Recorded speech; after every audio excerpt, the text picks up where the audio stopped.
చెంత ఉంచినటువంటి పూజలు చేసినటువంటి మంగళసూత్రాలతో దాదాపు 46,000 పెళ్లిళ్ళు చేసింది మేము కాదా? మొత్తం ఇరు రాష్ట్రాలలో చతుర్యుగ బంధం అన్నటువంటి పేరుతో వాహనాలను 4 వాహనాలను తీసుకొని వచ్చి మొత్తం ఇరు రాష్ట్రాలలో ఆనాడు ఉమ్మడి రాష్ట్రంలో ఊరు వాడ గ్రామాన వెంకటేశ్వర స్వామి యొక్క వైభవాన్ని అత్యంత గొప్పగా తీసుకువెళ్ళింది ఎవరు? ఇది మేము కాదా? ఇది దైవ దోషణ?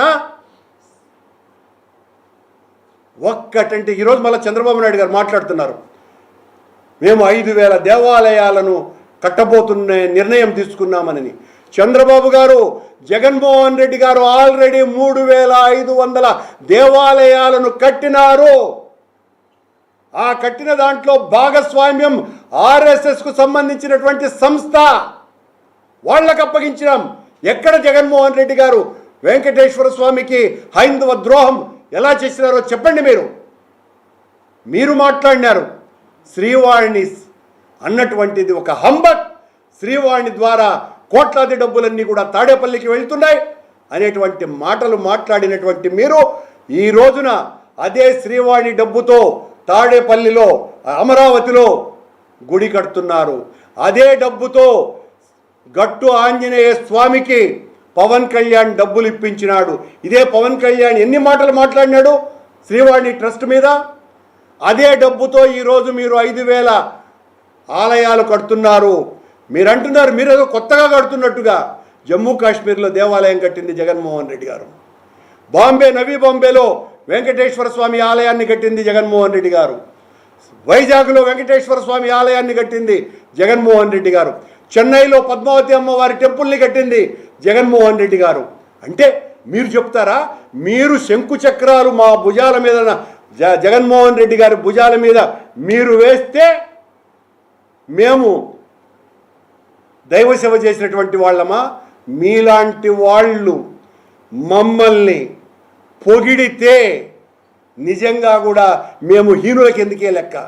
మీలాంటి వాళ్ళు మమ్మల్ని నిరంతరము దూషిస్తూ ఉంటేనే మేమేంటి, మా నాయకుడు ఏంటి అన్నది ప్రజలకందరికీ స్పష్టంగా అర్థమవుతుంది.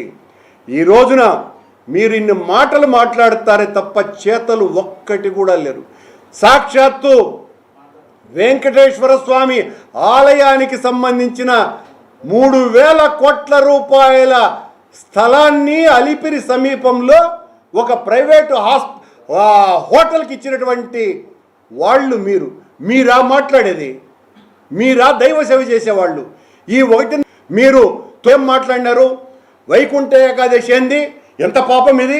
2 రోజులు కాకుండా వీళ్ళు ఇష్టం వచ్చినట్టుగా వ్యాపార దృక్కోణంతో 10 రోజులు తీసుకుంటారా, దీన్ని వెంటనే మార్చేయండి అని చెప్పినారు. ఎవరు చెప్పింది? సాక్షాత్తు ఈ ముఖ్యమంత్రిగా. ఆ రోజున మేము పీఠాధిపతులతో, మఠాధిపతులతో, ఆగమశాస్త్ర పండితులతో అందరితోనూ చర్చించి వాళ్ళ సూచన మేరకు వైకుంఠ ఏకాదశి పర్వదినాలని 10 రోజులని మేము నిశ్చయిస్తే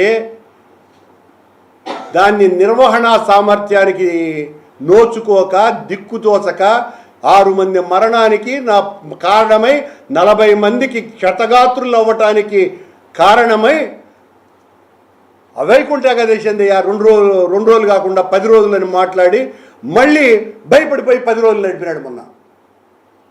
అంటే మీరు మీ నోటికి తోచినటువంటి మాటలన్నీ మాట్లాడడం, ఆ కప్పిపుచ్చుకోవటానికి మీకున్నాయి సాధనాలు, అందులో అనుమానమే లేదు.